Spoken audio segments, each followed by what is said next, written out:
For nearly 500 years, a European people lived at the most isolated point of the known world. They were Vikings, farmers, Christians, and traders, rooted along the frozen shores of Greenland. They built stone churches, raised cattle, and buried their dead in sacred ground. And then, without a single witness, every one of them vanished. No one recorded the end, no one told what happened. What this file conceals will change how you see the collapse of an entire civilization. The story begins in the year 985. A man named Erik the Red, banished from Iceland for murder, turned his ships to the west. He found a land of green fjords in the summer and named it Greenland, the Greenland, to lure settlers. 25 ships set out after him, but only 14 arrived. Even so, it was there that the most remote colony in all of medieval Europe was born. Against all odds, the colony flourished for generations. At its peak, more than 2,000 people lived across hundreds of farms spread over 2 large settlements. There was a cathedral, a bishop sent from afar, and tithes paid all the way to Rome. The Greenlanders hunted walruses and sold their ivory throughout Europe, a commodity of extraordinary value. For nearly 3 centuries, that outpost at the edge of the world prospered upon the ice. The last written record is almost unsettling in how ordinary it is.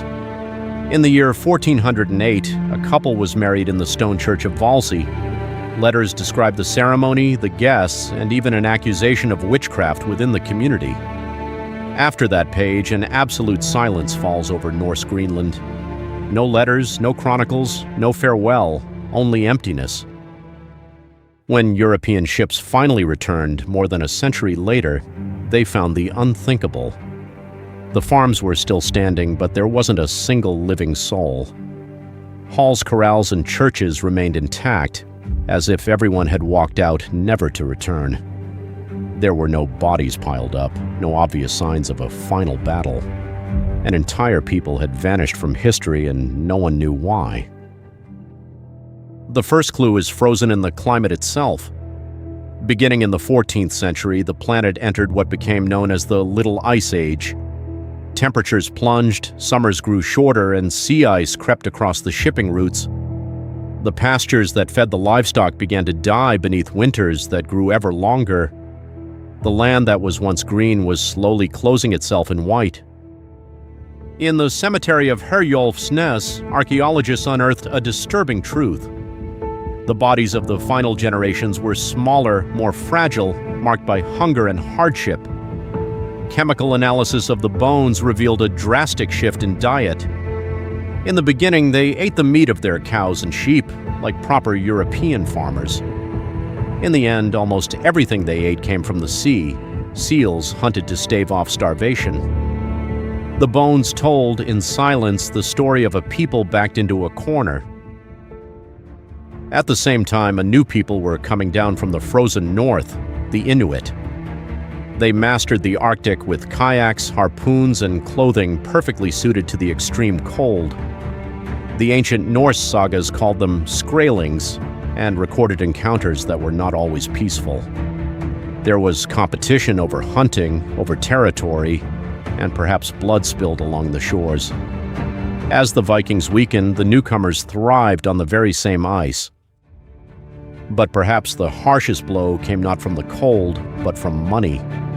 Walrus ivory, which had sustained the entire colony, lost its value in Europe.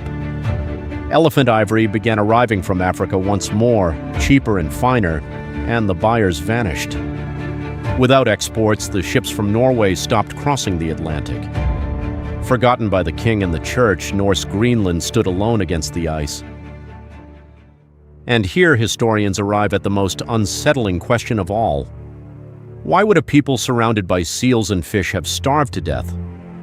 One theory holds that they refused to become hunters like the Inuit, bound by the pride of being European. Another suggests they didn't die out completely. They may have abandoned the farms and sailed away toward Iceland or the unknown. There are also those who point to the Black Death, pirate raids, or the slow erosion of the soil. None of these answers on its own explains the complete silence. What we know is that a European civilization lived and died in the ice and left no note behind. What remains unexplained is the exact cause: the climate, the economy, the isolation, or the choice. The line between proven fact and theory here lies buried under centuries of snow. What if the answer is still frozen, waiting in some archive that was never opened? Subscribe to the channel, leave your theory in the comments, and join me for the next file.